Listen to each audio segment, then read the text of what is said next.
Jennifer was her name. She was young, a lot younger than me. I'm 35 and she was 21.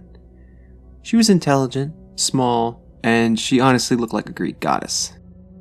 What I loved the most about her were her eyes. I still love them. They are beautiful, round and blue as the ocean. I could get lost in them for the rest of my life, and that's what I wanted. I was determined to make that happen. She only had to notice me first. I've done this before. I've played the cat and mouse game, and I almost always win. But it had been a while since my last chase, and I had to get back in the game. Jennifer worked at the fast food I often ate at. She knew my order by heart: steak and cheese, a Coke, and a cookie. But this didn't mean that she had noticed me. She had asked my name, and there were a few exchanged hellos, how are yous, small talk. It was nice.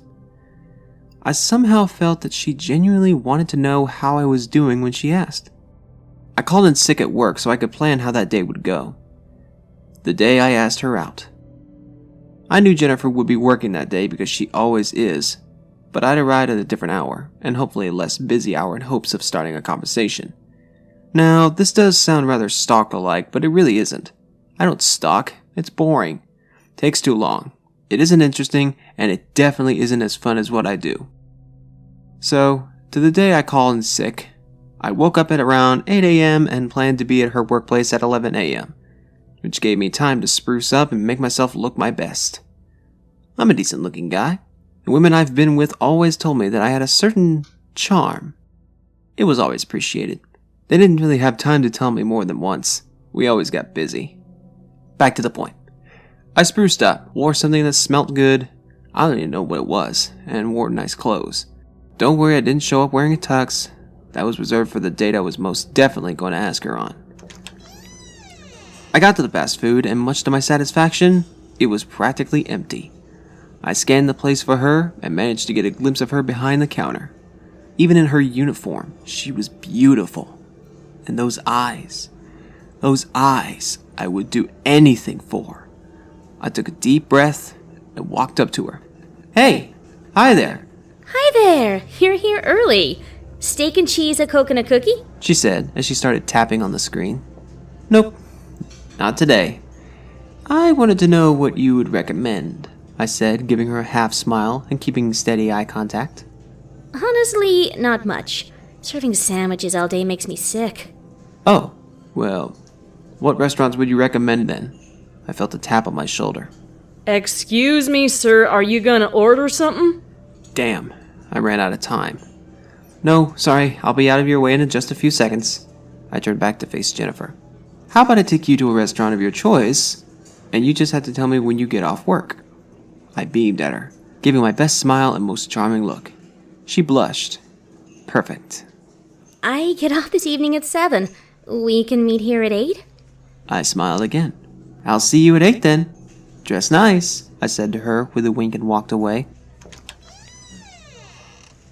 I left the place and went back home. It was about 1 p.m. I had a few hours ahead of me. Time to clean the house. Women rarely go on dates with me without being brought to my place after. That's why I had to clean.